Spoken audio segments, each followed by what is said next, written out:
Ohms law को briefly बहुत briefly introduce करूंगा मैं। उसका एप्लीकेशन पार्ट जो है क्वेश्चंस से रिलेटेड जो हमारे काम आएगा वो बताऊंगा, आपको समझाऊंगा। फिर रेजिस्टिविटी को समझेंगे कि what is the basics of resistivity, resistivity होता क्यों है किसी भी एलिमेंट में, and then we will be solving the questions. ठीक है, चलिए। तो सबसे पहले हम करेंगे डिस्कस ओम्स लॉ को, limitations of Ohm's law, resistivity of various materials, colour coding of the resistor, ये हमारे सिलेबस में है नहीं तो इसको छोड़ देंगे। ठीक है, टेम्परेचर डिपेंडेंट ऑफ रजिस्टिविटी। तो कल हमने डिस्कस किया था कि रजिस्टिविटी का बेसिस क्या होता है बेटा, when an electron flows through the material, तो क्या होता है, वो कोलाइड करता है। किसके साथ करता है कोलाइड बेटा, बताओ मिसबा, कल क्लास में बताया था मैंने, किसके साथ कोलाइड करता है बेटा, it collides with the atoms, है ना, एटम्स के साथ कोलाइड करेगा। और कोलाइड करते टाइम उसको जब वो मूव करेगा मटेरियल के थ्रू तो उसको दिक्कत आएगी, है ना, it will face some resistance. So that resistance जो वो फेस करेगा that is responsible for resistivity of any material. ठीक है, तो ये कल हमने डिस्कस किया था। अब हम बताते हैं व्हाट इज ओम्स लॉ। ठीक है, तो ओम्स लॉ क्या बोलता है बेटा कि current flowing through a circuit, current flowing through a circuit is directly proportional to the potential difference, है ना, potential difference across the battery. जो बैटरी कनेक्टेड रहेगा सिस्टम के अंदर, जो सोर्स ऑफ पोटेंशियल या सोर्स ऑफ पोटेंशियल एनर्जी जो रहता है वो क्या रहता है, बैटरी। तो बैटरी की वजह से जितना पोटेंशियल मिलेगा उसके डायरेक्टली प्रोपोर्शनल रहेगा current flowing in a circuit. तो ये हमारा नीचे जो है एलिमेंट है जिसका लेंथ कितना दिया बेटा, L. This is the element जिसका लेंथ आपको एल दिया हुआ है। इसके अक्रॉस बैटरी लगी हुई है, बैटरी का पोटेंशियल कितना है, V। V is the potential provided by the battery. Now the current flowing through the circuit, जितना भी करंट फ्लो करेगा उसका वैल्यू डिपेंड करेगा पोटेंशियल पे, potential provided by the battery. तो सर्किट में करंट का डायरेक्शन क्या होता है, from the positive terminal of the battery to the negative terminal. तो पॉजिटिव से नेगेटिव जाता है इलेक्ट्रिकल करंट, तो इसका जो वैल्यू रहेगा that will B capital I बोल सकते हैं, स्मॉल आई बोल सकते हैं। ठीक है, कभी कैपिटल आई दिखेगा आपको क्वेश्चंस में, कभी स्मॉल आई दिखेगा। ठीक है, तो this current which is flowing through the circuit is directly proportional to the potential applied to the circuit. ठीक है, अब ये प्रोपोर्शनलिटी साइन अगर मैं हटाता हूँ तो मैं लिख सकता हूँ, जो प्रोपोर्शनलिटी साइन है उसको हटा के मैं 1/r लिखता हूँ। ये हमें ऑब्जर्वेशन से मिलता है कि current is equal to V/R। यहाँ पे R क्या है बेटा, total resistance of the circuit. Resistance कितना है, resistance in the circuit is capital R। तो इसी को रिफॉर्मुलेट करते हैं तो V is equal to IR। ये हमें मिलता है क्या, ओम्स लॉ, है ना, where R is the resistance. Resistance को भी अभी समझेंगे कि रेजिस्टेंस क्या होता है, रो L/A।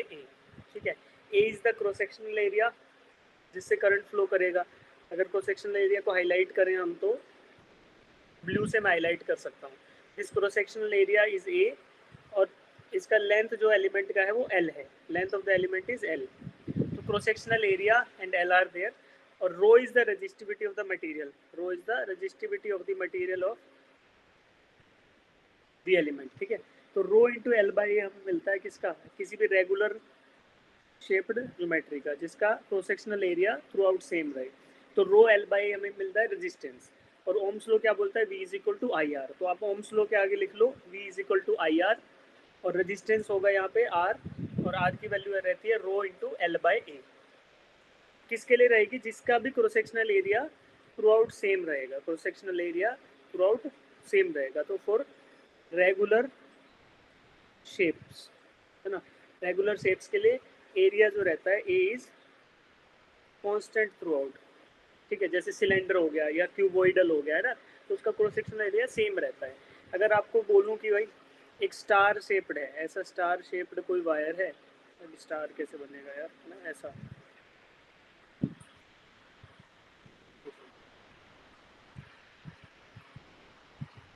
मैंने स्टार बनाया नहीं, बचपन में बनाता तो आराम से बन जाता। ठीक है, ठीक है, मान लो अगर ऐसा शेप का भी वायर है लेकिन उसका ज्योमेट्री थ्रू आउट कॉन्स्टेंट है ना, ये एरिया जो इसका है वो थ्रू आउट सेम है, तो भी हम बोलेंगे कि इसका रेजिस्टेंस क्या रहेगा, रो इंटू L/A। ठीक है, तो ये दोनों फॉर्मूलाज लिखो फिर आगे बढ़ते हैं। V is equal to IR, और ओम्स लॉ क्या बोलता है कि current is directly proportional to velocity. ठीक है, अब रेजिस्टेंस आपने लिख लिया, रो एल बाई ए होता है। एक चीज हमने कल पढ़ी थी जिसको बोलते हैं करंट डेंसिटी।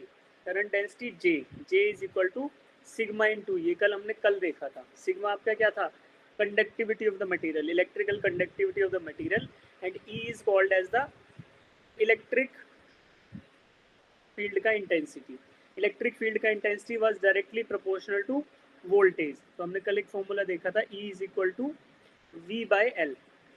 तो यहाँ पे E को रिप्लेस करके V बाई एल रखते हैं, और सिग्मा जो था that was nothing but sigma is equal to 1 by rho था। तो ये वैल्यूज हम यहाँ सब्सटीट्यूट करेंगे तो हमें ये फॉर्मूला मिलता है कि resistance is equal to rho L by A. ये दोनों फॉर्मूला आपने लिख लिए बेटा, ठीक है। तो rho is the resistivity of the material जो कि 1 बाई सिग्मा होता है, और इसी को कल एक फॉर्मूला लिखवाया था कि sigma is equal to N E square tau by M, है ना। तो M upon N E square tau क्या हो जाएगा? Resistivity rho.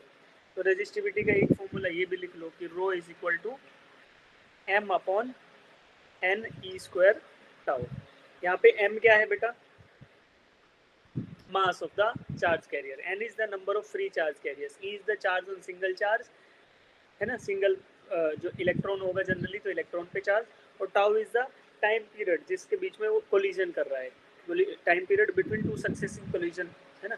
तो ये रहता है, ये हमारा माइक्रोस्कोपिक फॉर्मूला है। तो अगर हमें ये वैल्यूज दी जाए तो हम रो कैलकुलेट कर सकते हैं। रो मिल गया, लेंथ ऑफ द एलिमेंट पता है, एरिया पता है, तो हम रेजिस्टेंस निकाल सकते हैं। और करंट पता हो तो वोल्टेज भी निकाल सकते हैं, वोल्टेज पता हो तो करंट भी निकाल सकते हैं। तो ये फॉर्मूलाज आप नोट डाउन करिए, फिर आगे बढ़ेंगे। ऐसे नोट डाउन कर लो, थम्स अप करना।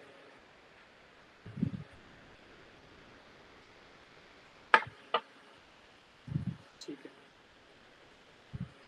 चलो बेटा अब फॉर्मूला लगाओ और क्वेश्चन का आंसर बताओ। Find the resistance of an aluminium wire of length 50 centimetre. Cross sectional area दे दिया, लेंथ दे दिया, resistivity of the aluminium is given. तो अब मुझे रेजिस्टेंस बताओ। रेजिस्टेंस का formula rho L by A होता है। सारे यूनिट्स को कन्वर्ट करो एसआई में, and then give me the value of resistance. तो रेजिस्टेंस का यूनिट जो आएगा उसकी बात करेंगे। जैसे आंसर आए हैंड रेज कर लेना बेटा।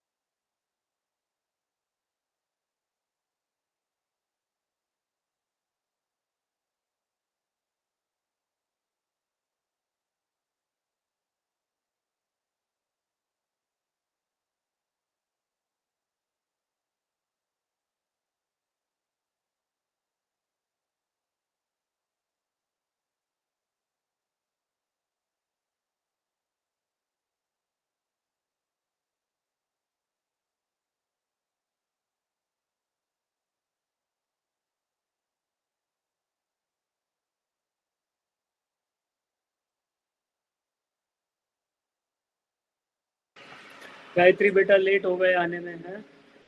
You should have joined the class in time. Question रखा है स्क्रीन पर बेटा। फॉर्मूला है R is equal to rho L by A, है ना। You have to find out resistance. Gayatri, resistance is equal to rho L by A. Here rho is the resistivity, L is length of the element, A is the cross sectional area. शाबाश शिखा। मिसबा आप भी करो बेटा question. Once you have arrived at the answer, so raise your hand.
ठीक है, शाबाश।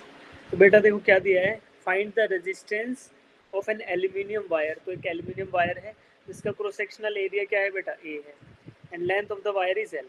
तो what will be the total resistance across the two terminals of the wire. एक इधर वायर जोड़ा जाए, एक इधर, तो ये टर्मिनल 1 एंड 2, इन दोनों के बीच में टोटल रेजिस्टेंस क्या है, we have to find out that.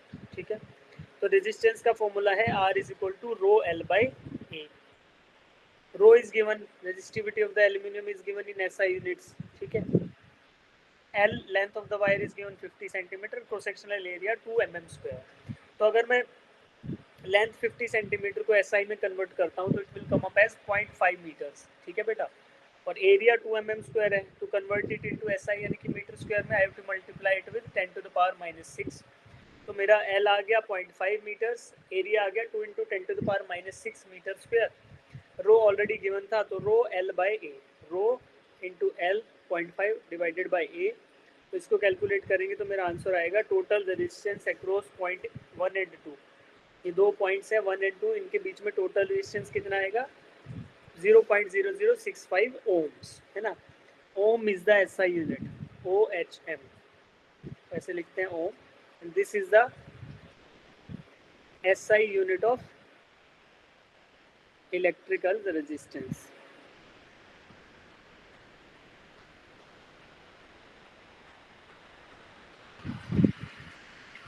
SI unit of electrical resistance. ठीक है जी, चलिए अब एक दूसरा क्वेश्चन करते हैं, ये करो। The resistance of conductor of length L and cross sectional area A is R. If its length is made twice and cross sectional area is half, then find the new resistance of the conductor. Area को क्या कर दिया, half कर दिया initial area के, और wire को क्या कर दिया, length of the wire is made twice. तो अब न्यू रेजिस्टेंस फाइंड आउट करो in terms of initial resistance are.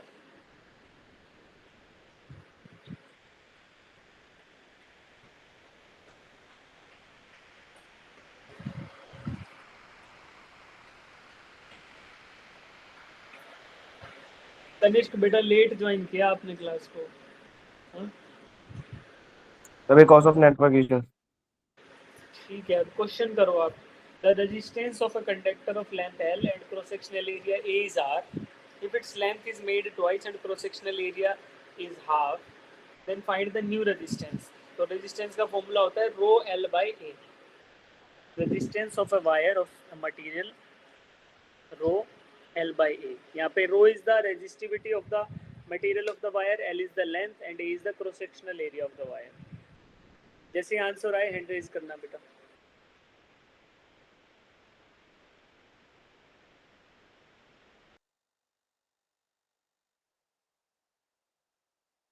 शाबाश बेटा। गायत्री मिसबा आप भी करो। Misba are you there in the class बेटा? Yes sir. ठीक है, करो सोल्व इसको भी।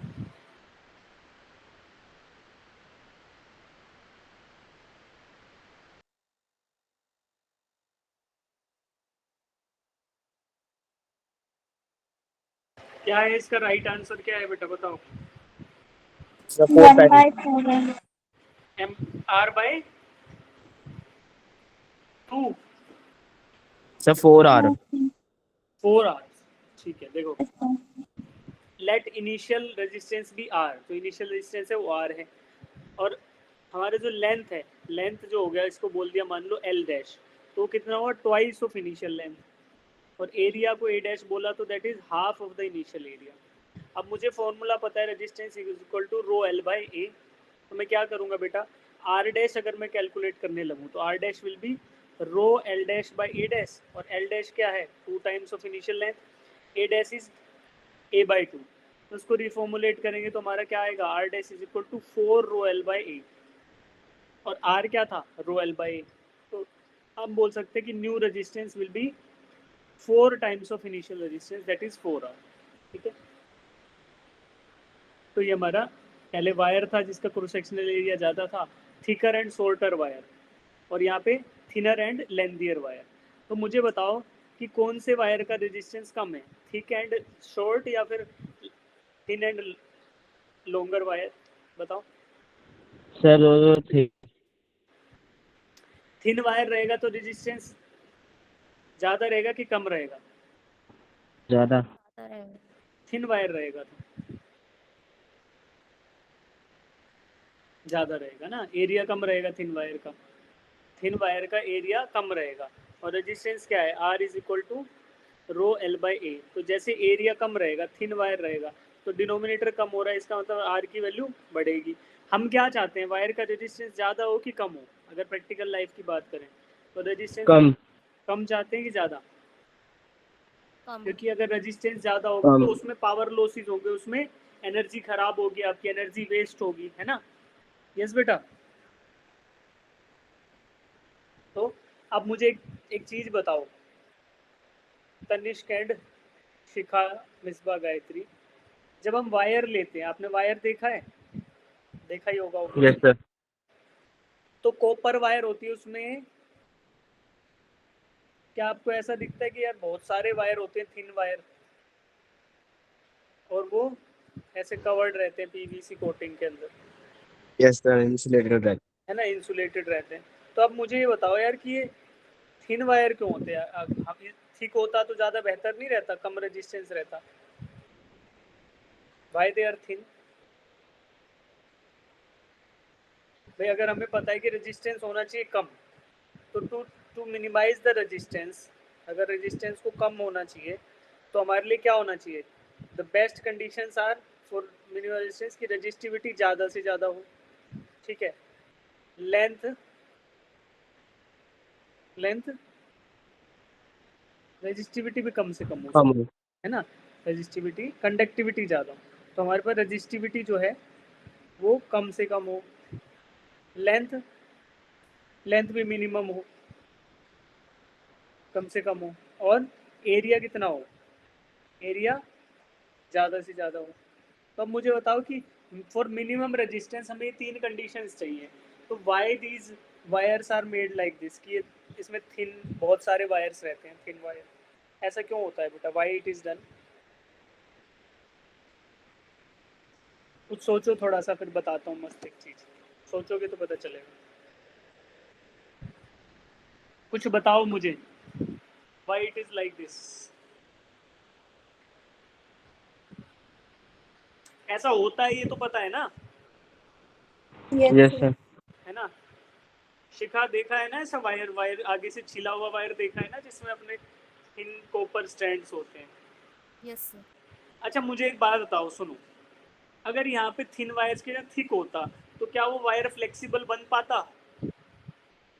नो। सर। नहीं बन पाता, है ना, वो रोड जैसा हो जाता। तो एक रीजन तो हो गया फ्लेक्सिबिलिटी, राइट? और बताओ।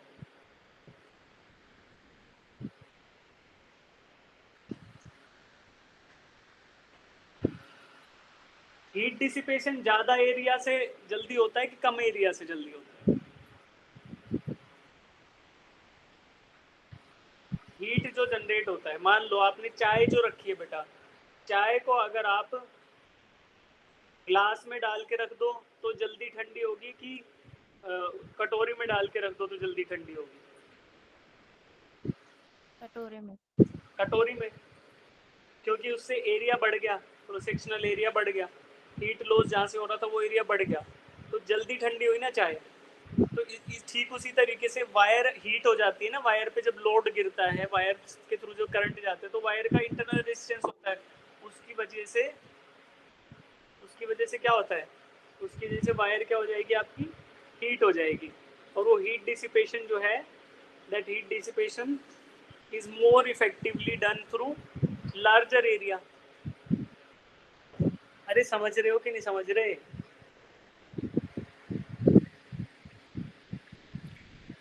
एक बात बताओ, हम एक क्वेश्चन कर रहे थे सरफेस टेंशन का, we were doing a question on surface tension.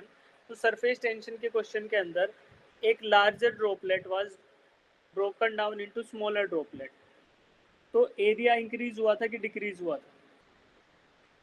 Increase हुआ था। सिमिलर वे में क्या होता है, हमने 11th में पढ़ा है बेटा ये सरफेस टेंशन का, ठीक है? अब देखो, मैंने नहीं पढ़ाया आपने आपको, बट आपने पढ़ा होगा ये।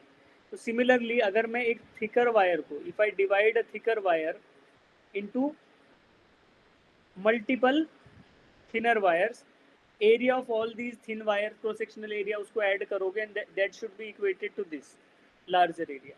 तो दोनों ही केसेस में if the area cross sectional area of the wire are same, तो क्या बोलेंगे कि thinner wires are always beneficial. Why? भाई एरिया अगर टोटल एरिया आपका सेम आ गया तो resistance will be equal in both the cases, है ना। अभी पैरेलल में जब रेजिस्टेंस पढ़ेंगे तो you will get to know कि थिनर वायर्स का रेजिस्टेंस सेम रहेगा, but more easier heat dissipation हो पाएगा इनसे बिकॉज ऑफ लार्जर एरिया, ठीक है। Also wires can be made flexible, that's why wires are made like this, ठीक है। चलिए अब ये क्वेश्चन हमने कर लिया, तो हमें पता है कि थिन एंड लॉन्ग वायर का रेजिस्टेंस ज़्यादा होता है, थिक एंड शॉर्टर वायर का रेजिस्टेंस कम होता है। चलिए लिमिटेशंस ऑफ ओम्स लॉ। सबसे पहला लिमिटेशन क्या है कि हमने क्या बोला ओम्स लॉ में कि current is directly proportional to potential difference, I is directly proportional to we.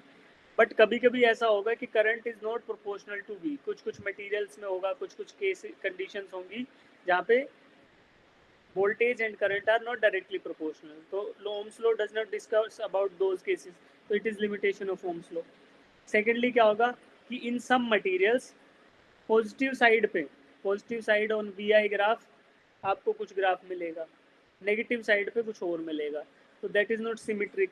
Ohm's law क्या बोलता है कि graph should be a straight line like this, but ऐसा नहीं होता, तो दीज आर नॉट अकोमोडेटेड, तो that is also a limitation of Ohm's law.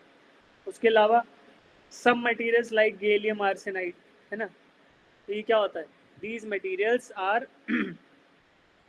They don't show linear characteristics, जैसे ये नॉन लीनियर रीजन है, ये नेगेटिव रेजिस्टेंस का रीजन है ना, तो नेगेटिव रेजिस्टेंस ये बहुत अलग अलग प्रॉपर्टीज शो करता है, तो these are also not accounted in Ohm's law, तो ये भी लिमिटेशन है Ohm's law का, ठीक है। तो Ohm's law के लिमिटेशंस कब आएंगे, when V is not directly proportional to I, या I is not directly proportional to V. If there is a case where I is not proportional to V, then it is the limiting case, जहाँ पे Ohm's law does not discuss anything about such cases. Okay. अब बात करते हैं कि resistivity, हमने बात किया था कल, yesterday we discussed कि why there is a resistivity in any material. तो flow of electrons, if they face difficulty flowing through a material, then it is due to resistivity of the material, है ना। और difficulty क्यों आता है, due to inter collision between electrons and atoms, तो आपका collisions होंगे, उसकी वजह से electron will face difficulty while crossing the material, तो उसकी वजह से आपको resistivity मिलती है, राइट। अब मुझे बताओ एक formula I am writing, R is equal to rho L by A. So good conductors of electricity have low resistance or high resistance? Good conductors, they have very low resistance. Low resistance. तो अगर resistance low है तो इसका मतलब resistivity भी कम ही होनी चाहिए। तो if I talk about good conductors of electricity, example silver, copper, aluminium, gold, तो उनका resistivity कम होना चाहिए कि ज़्यादा? कम होना चाहिए, है ना। कंडक्टिविटी ज़्यादा होना चाहिए, रेजिस्टिविटी कम होना चाहिए। चलिए तो देखो सिल्वर का रेजिस्टिविटी कितना है, 1.6 10 to the power -8, so it is very less value. Similarly copper का भी, aluminium, tungsten, we don't need to remember these values, but just have a look on the values, है ना। These are good conductors. When we move to the insulators, just like pure water, 2.5 10 to the power 5, high, very high resistivity. Glass insulator, very high resistivity. Rubber, 10 to the power 16. Sodium chloride, 10 to the power 14. Fused quartz, 10 to the power 16. ठीक है, तो when the resistivity values are higher, then they are called as insulators. When it is somewhere in between, so they are called as semiconductors. 3.5 10 to the power -5, 0.4 to 2300, ठीक है। And when the resistivity is very low, they are called as good conductors of electricity. Right. एक चीज और होती है temperature coefficient of resistivity. तो resistivity of a material changes with temperature.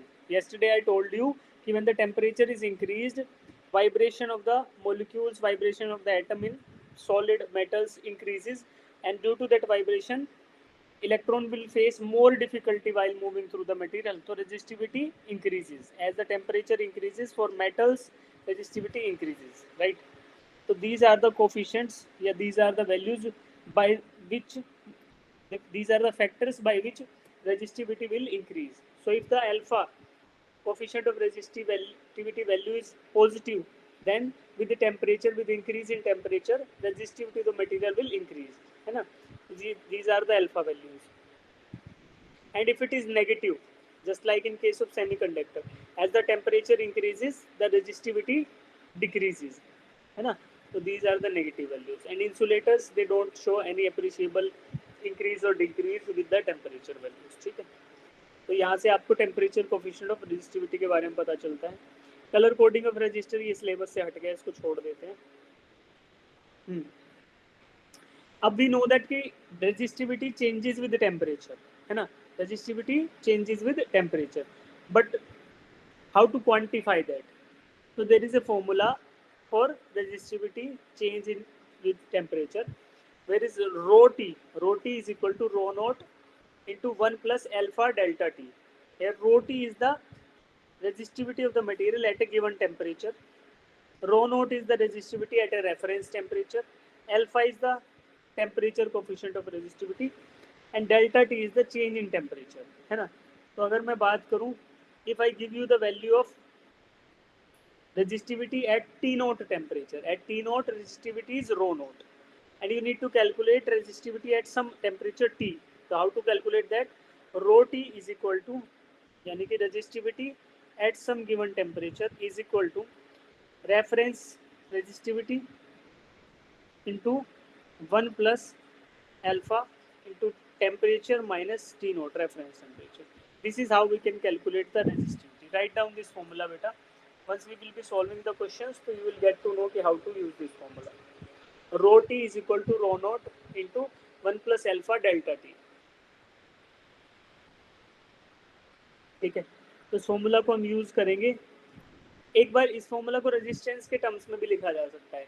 Resistance eight A given temperature is equal to reference resistance into 1 plus alpha delta t. तो RT is equal to R naught plus 1 plus alpha delta t. तो ये formula भी लिख सकते हो. Reference resistance at some temperature is equal to R naught into 1 plus alpha delta t. Here alpha is the same temperature coefficient of resistivity ना. तो R naught into 1 plus alpha delta t. Now we will be solving questions based upon this formula. ठीक है, so we will solve the questions based upon this formula. RT is equal to R naught plus 1 plus alpha delta t. So this is the question, beta. Try to solve it. Once you are at answer, raise your hand. फिर इसके ऊपर जो topic है वो पढ़ाऊंगा. After this question, इस question को पढ़ो और सॉल्व करो. फॉर्मूला आपके लिए लिखा हुआ है, and give me the answer.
हुआ बेटा?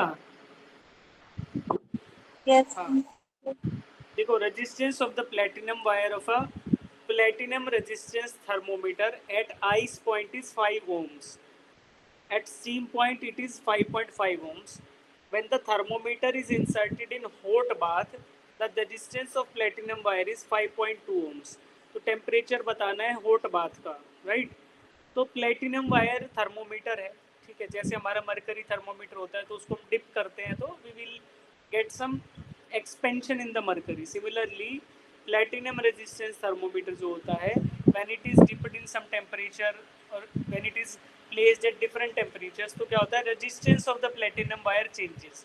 तो आइस पॉइंट पर यानी 0 डिग्री सेल्सियस पर resistance is 5 ohms. At steam point यानी 100 डिग्री सेल्सियस पर रेजिस्टेंस इज 5.5 ohms. तो आपको टेम्परेचर बताना है when the resistance of the wire is 5.2 ohms. करो सब लोग. क्या ये वैल्यू 0 और 100 के बीच में आएगी कि बाहर आएगी? 0 और 100 के बीच में आएगी कि बाहर आएगी ये वैल्यू? बाहर आएगी. बाहर आएगी, ठीक है. चलो करो, पहले आप लोग ट्राई करो, बाहर आएगी, अंदर आएगी, इसी रीजन में आएगी, तो देखते हैं, फिर आंसर बताऊंगा. एक बार ट्राई करो. मैं आपको बोल रहा हूँ कि the value will be greater than 0 degree and less than 100. देखो टेम्परेचर में आपको क्या बताया था, रेजिस्टेंस या resistivity for metals increases with temperature. तो देखो जैसे ही 0 डिग्री पे था ये material, platinum is a metal, तो 5 ohms पर जब इसको प्लेस किया गया तो रेजिस्टेंस जो इसका टेम्परेचर था वो 0 डिग्री सेल्सियस था. तो जैसे ही टेम्परेचर बढ़ा यानी 100 डिग्री सेल्सियस किया तो रेजिस्टेंस और रेजिस्टिविटी दोनों बढ़ गए ना. That's why resistance increase. क्यों हुआ? Because electrons are facing more difficulty while moving through the highly vibrating metal atoms. Higher temperature more vibrations at the atomic level, तो इसलिए 5.5 ओम हो गया. तो अब जब ये रेजिस्टेंस 5.2 रहेगा यानी कि समवेयर इन बिटवीन 5 एंड 5.5, तो टेम्परेचर क्या रहेगा, 0 और 100 के बीच में ही तो रहेगा. ऐसा थोड़ी कि 100 से ज़्यादा हो जाएगा या 0 से कम हो जाएगा, ठीक है. तो 0 और 100 के बीच में आएगा टेम्परेचर का वैल्यू. कैलकुलेटेड. टाइम लो, अगला क्वेश्चन सिमिलर है, तो इसको अगर अच्छे से कर लोगे तो अगला भी ठीक ठाक हो जाएगा आपका. 1 मिनट का टाइम और दे रहा हूँ सभी स्टूडेंट्स को. शिखा, गायत्री, तनिष्क, मिसबा, सब लोग आंसर करो, सबसे पूछूंगा इसको मैं.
आया आंसर शिखा, तनिष्क?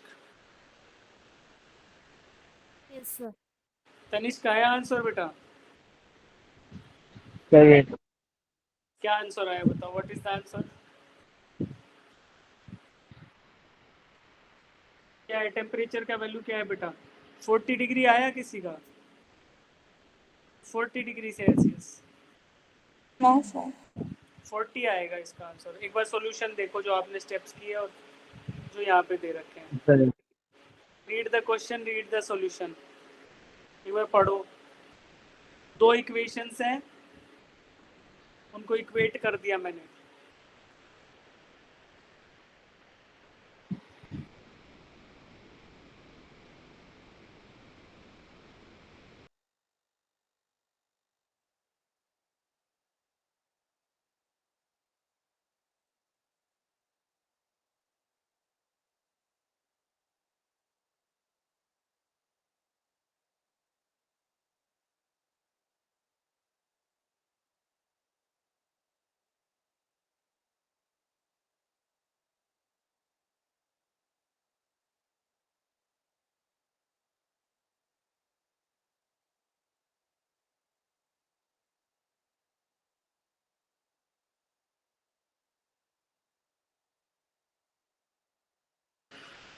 कितना टाइम ले लेते हो यार तुम। क्या बोला? I did the same. Sir, I did the some calculations, sir. तो आंसर सही आया आपका, 40 डिग्री सेल्सियस नहीं आया। देखो, Sir, sorry. रेफरेंस टेम्परेचर या फिर जो 0 डिग्री सेल्सियस था उस पर रेजिस्टेंस दिया 5 ohms. Resistance at 100 degree Celsius is 5.5 ohms. ठीक है, now we have to find out resistance at some temperature T which is 5.2 ohms. हमें टेम्परेचर टी निकालना है, रेजिस्टेंस दिया हुआ है, तो हमें फॉर्मूला पता है R is equal to R naught plus alpha delta T, है ना। तो आर टी हमें पता है, resistance at some temperature, that is 5.2 ohms.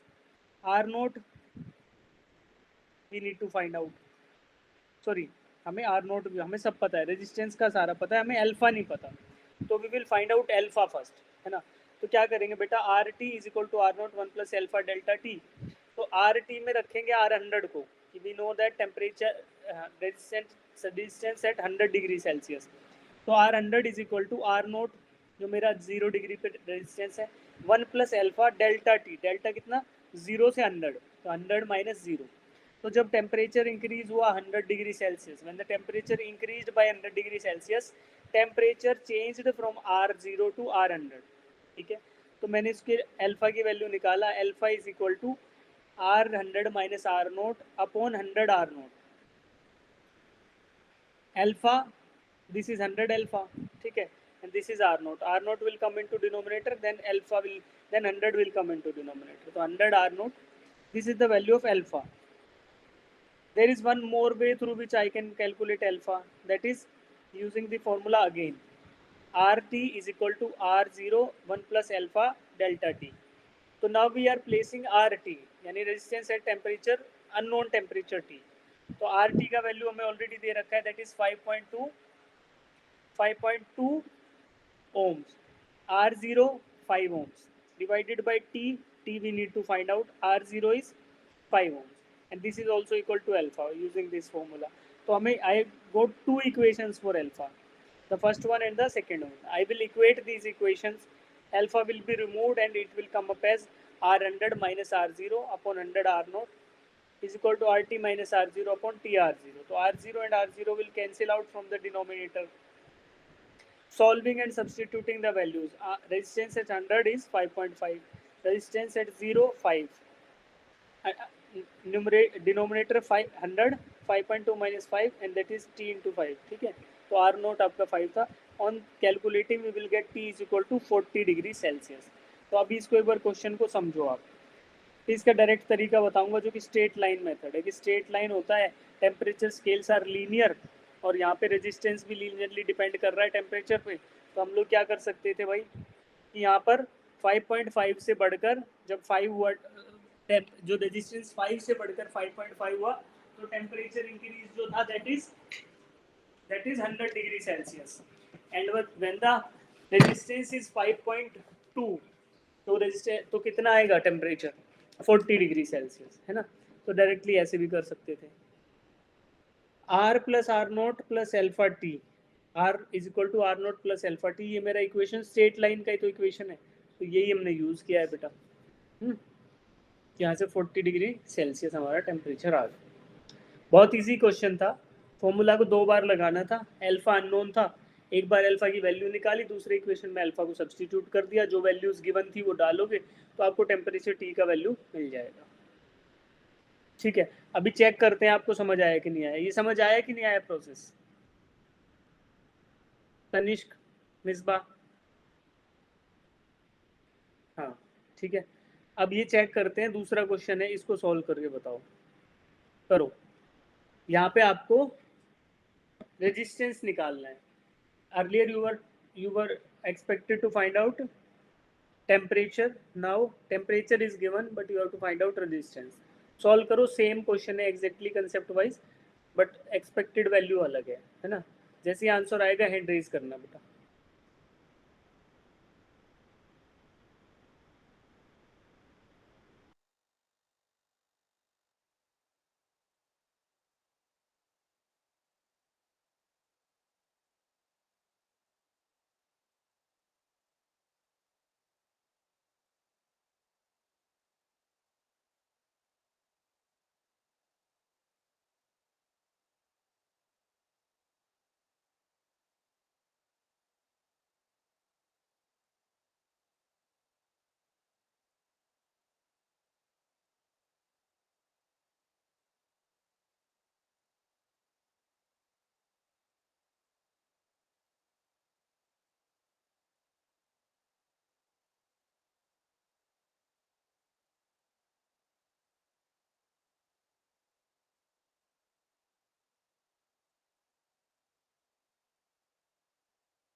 सिर्फ एक बच्चे ने क्वेश्चन किया अब तक, पूरा टाइम दे दिया तुम्हें और तुम लोग इसको कर नहीं रहे हो, क्या करें बेटा आप?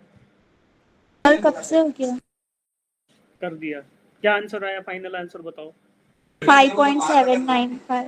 5.795 ohms, ठीक है, this is the right answer. 5.795 ohm is the right answer. तो यहाँ पे गिवन जो वैल्यू थी बेटा, मुझे टेम्परेचर दे दिया था और मुझे उस टेम्परेचर के करस्पॉन्डिंग रेजिस्टेंस निकालना था। तो मैं क्या करूँगा, R T minus R zero जो 5 ओम दे रखा है और टेम्परेचर 3.45 दिया है और आर नोट 5 दिया, तो ये सारी वैल्यूज रखेंगे, कैलकुलेट करेंगे, तो R T is equal to 5.795 ohms. 5.795 ohms, this is the right answer to this question, ठीक है। अब हम लोग क्या करेंगे, जो आपको कल फॉर्मूला बताया था ना, current is equal to I is equal to N E A V D, N E A V D. यहाँ पे डी क्या था बेटा, drift velocity, N is number of charge carriers, E is the charge on single charge carrier, A is the cross sectional area, तो I is equal to N E A V D. तो ये formula आप एक बार remember करो और इसके basis पे questions मैं कराने वाला हूँ, जिसको हम बोलेंगे करंट चार्ज या ड्रिफ्ट वेलोसिटी, है ना। करंट और ड्रिफ्ट वेलोसिटी का जो रिलेशन था उसके बेसिस पे क्वेश्चन करेंगे। फटाफट 5 क्वेश्चन है, हमारे पास आधा घंटा है, हम इन सबको लगा लेंगे, ठीक है। करिए क्वेश्चन नंबर 1। पहला क्वेश्चन है, पढ़ो इसको, क्या क्या गिवन है फाइंड आउट करो और अपना जैसे ही आंसर आएगा कमेंट बॉक्स में आंसर टाइप कर दो।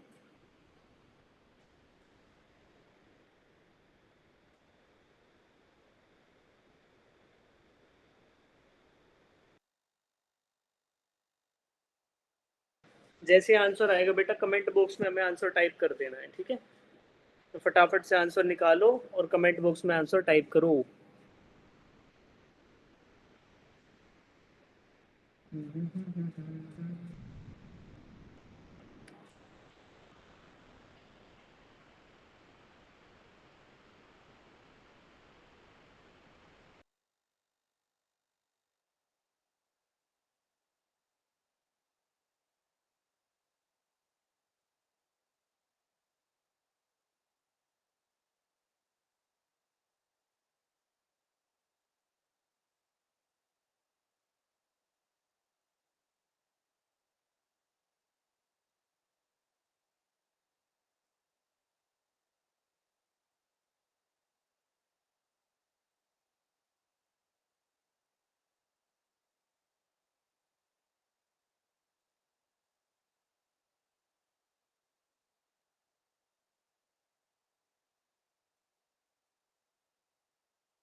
इस क्वेश्चन में क्या दिया है बेटा, एक बार देखो, तो मैं एक क्वेश्चन करा देता हूँ फिर इजीली कर पाओगे।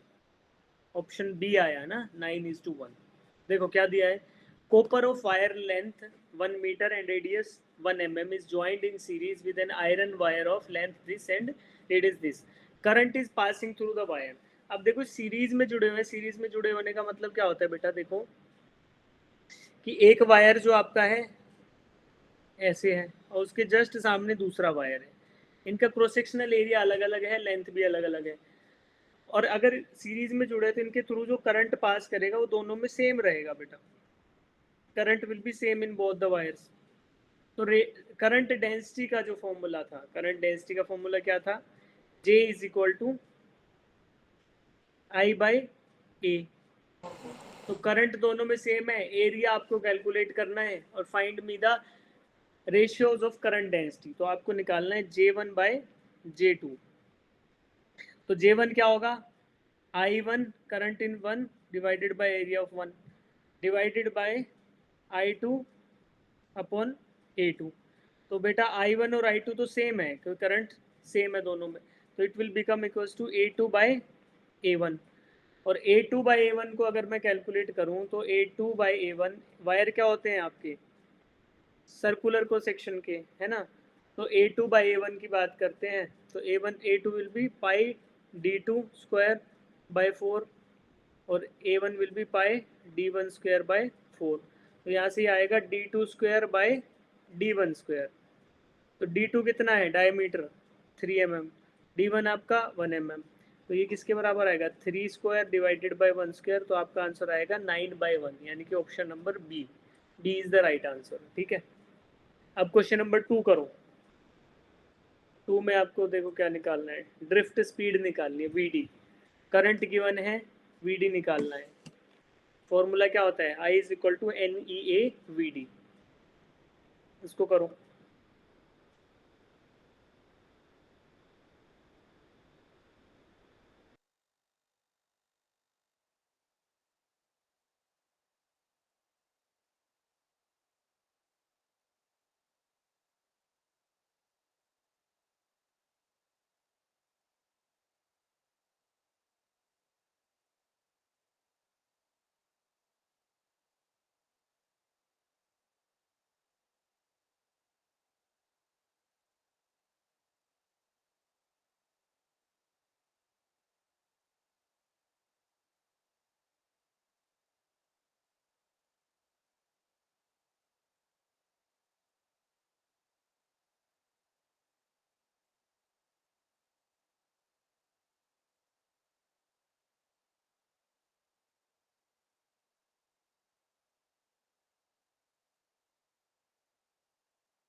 बेटा हो गया।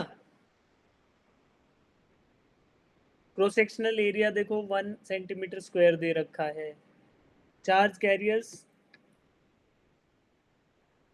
3 × 10⁻23। Wire carries a current of 20 milli amperes. तो 24 मिली एम्प से तो 24 × 10⁻³ एम्पियर्स आ गया आंसर। ठीक है, उसके अलावा क्या करेंगे, आपको ड्रिफ्ट स्पीड निकालना है। तो ड्रिफ्ट स्पीड कैसे निकलेगा बेटा, I is equal to NEA/VD। तो VD क्या आएगा, I डिवाइडेड बाई NEA। सारी वैल्यूज दे रखी हैं, सब्स्टिट्यूट करो।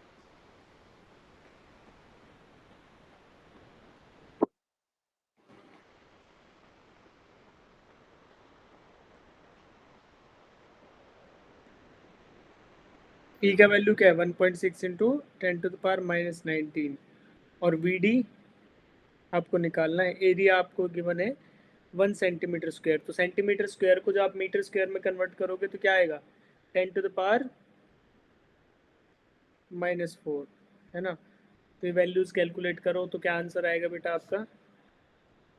गायत्री, शिखा क्या आंसर आया बेटा, sir option B. Option B आएगा, है ना। 5 × 10⁻³ ऑप्शन बी आ जाएगा। तो डायरेक्ट वैल्यू सब्सटीट्यूट करने थे।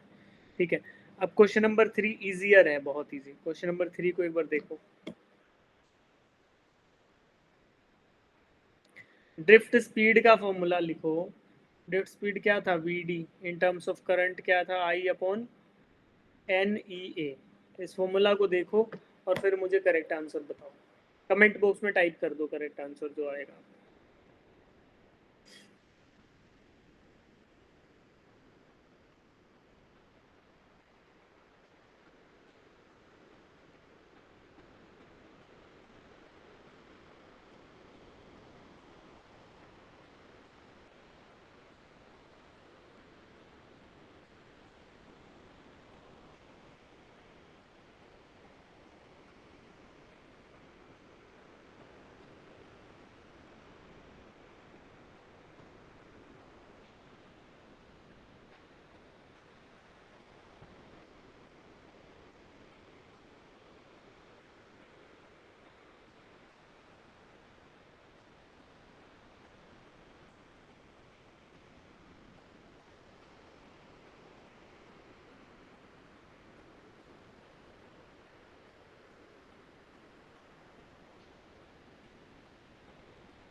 When we are moving from left side to right side, जब मैं ए से पॉइंट बी पर जा रहा हूँ तो क्रॉस सेक्शनल एरिया क्या हो रहा है बेटा, इंक्रीज की डिक्रीज? क्रॉस सेक्शनल एरिया क्या हो रहा है, डिक्रीज कर रहा है कि इंक्रीज कर रहा है? Increase. इंक्रीज कर रहा है। तो as the cross sectional area increases, BD के साथ क्या होगा, बीडी विल डिक्रीज और इंक्रीज? Decrease. डिक्रीज। अब देखो नॉन यूनिफॉर्म क्रॉस सेक्शन है, बट करंट थ्रू आउट क्या रहेगा, सेम रहेगा ना, स्टीडी करंट। स्टीडी करंट में मीन्स किसी भी पॉइंट पे अगर करंट की वैल्यू निकालोगे तो वो सेम ही आएगी। तो अगर करंट सेम है, मटेरियल सेम है, तो नंबर ऑफ चार्ज कैरियर्स भी बराबर रहेंगे। चार्ज ऑन इलेक्ट्रॉन ये तो कांस्टेंट वैल्यू है, तो इसके साथ मैं बोल सकता हूँ V D is directly proportional to 1/, as the area increases drift velocity decreases. तो the drift speed increases on moving from A to B, या फिर drift speed decreases on moving from A to B. As I move from A to B, cross sectional area increases, that's why drift speed Decrease. Decreases. तो option C is the right answer. ठीक है, question number 4 करो बेटा।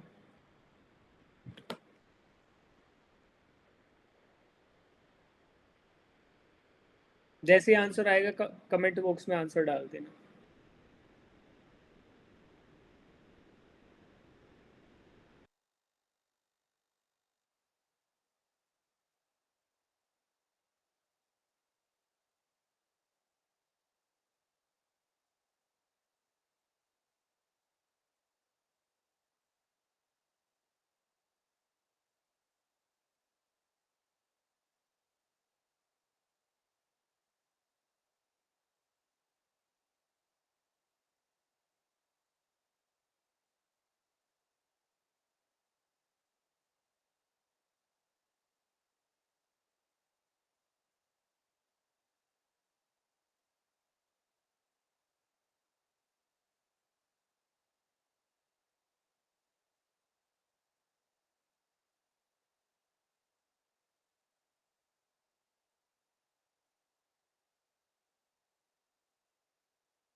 आया बेटा answer?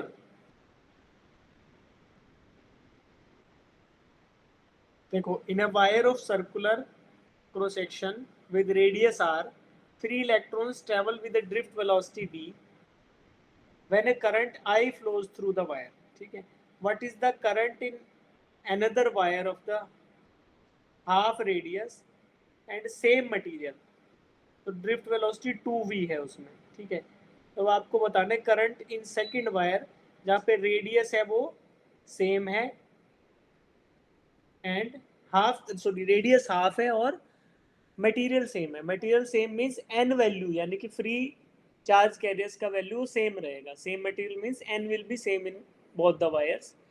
और drift velocity double हो गई है, तो दो बार इक्वेशन लगाना पड़ेगा, I is equal to N E A V D, I is equal to N E V D, और आपको current in the new wire calculate करना है। करिए।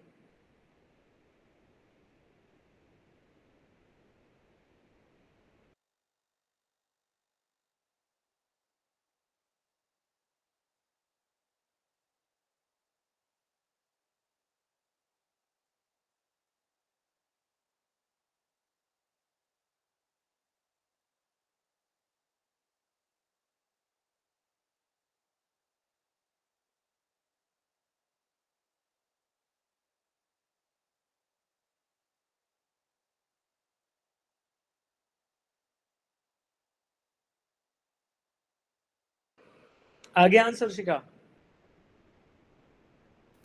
Yes, sir. ठीक है, मिस बा गायत्री आप भी करो बेटा इस क्वेश्चन को। क्या आंसर आया बेटा बताओ? Option? Sir, option C. Option C. देखो 2 बार फॉर्मूला लगाऊंगा मैं। If a wire of circular cross section with radius R, तो क्या किया, पहले में रेडियस था आर, दूसरे में रेडियस हाफ हो गया। तो मैं पहले फर्स्ट केस लिखूंगा और दूसरा लिखूंगा कि सेकेंड केस। तो पहले में जो रेडियस है यानी कि R1 is equal to R, second में R2 is equal to R by two. Drift velocity first case में v है और सेकेंड केस में ड्रिफ्ट वेलोसिटी आपका है v बाई टू नहीं 2v है। ठीक है, करंट दोनों ही केस में सेम है, 3 रहेगा हाफ दर। ठीक है, करंट दोनों ही केस में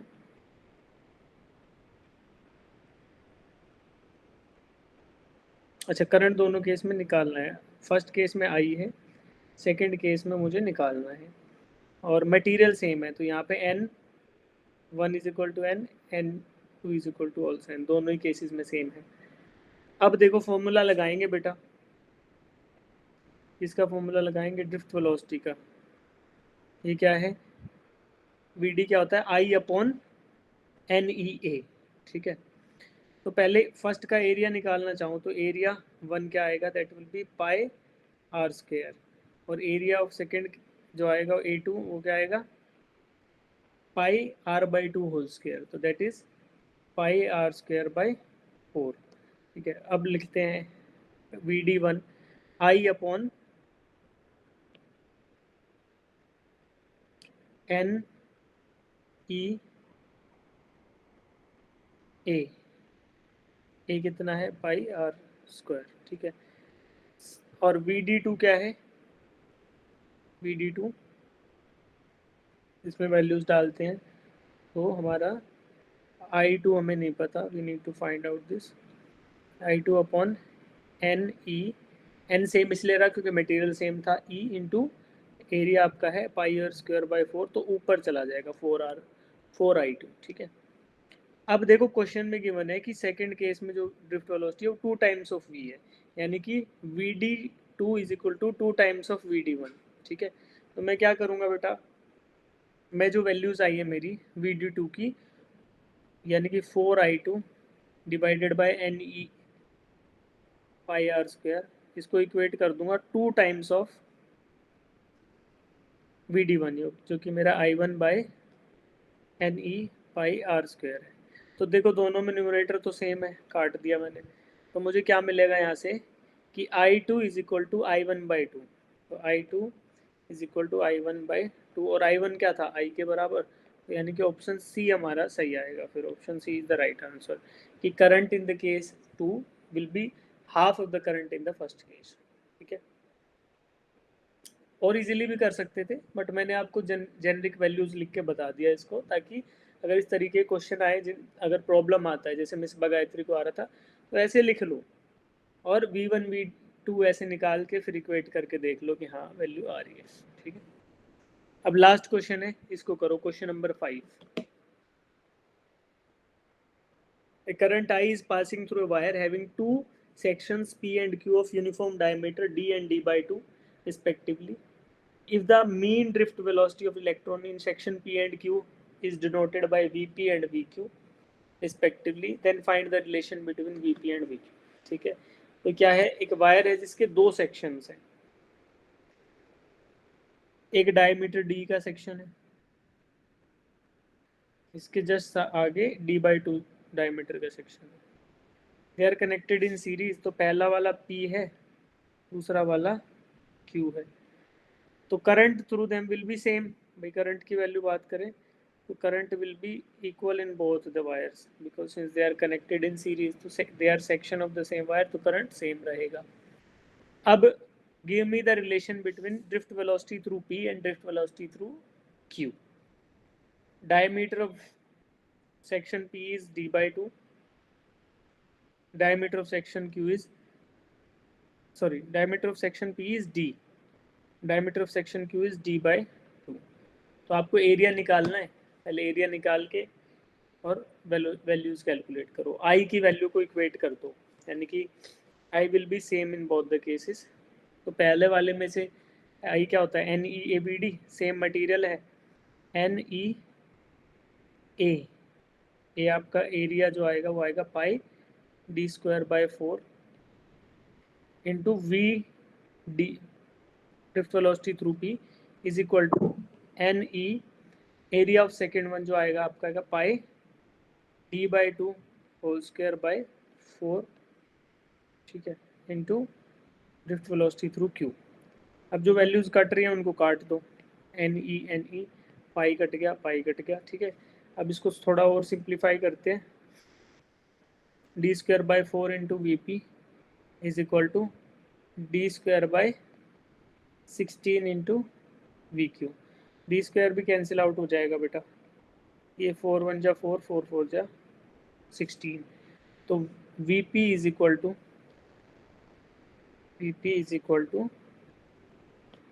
वी क्यू बाय 4, यानी कि drift velocity through section P is 1/4 the drift velocity through section Q. तो V P is equal to V Q by 4, option C is the right answer, ठीक है। अब इसमें doubts हैं, any doubts in these 5 questions बेटा? गायत्री, शिखा, समझ आया, ठीक है। Any other doubts from the topics that we have learned so far? हाँ हाँ गायत्री, यस, डाउट्स बेटा? No, sir. Shikha, you have doubts बेटा? No, sir. ठीक है, तो I will share you this DPP as well as class notes, और इसके अलावा एक और DPP I will be sharing, तो you have to attempt the questions from that, ठीक है। और we will meet you in the next class जो हमारी होगी डे आफ्टर टुमारो, उसमें मिलते हैं। चलिए।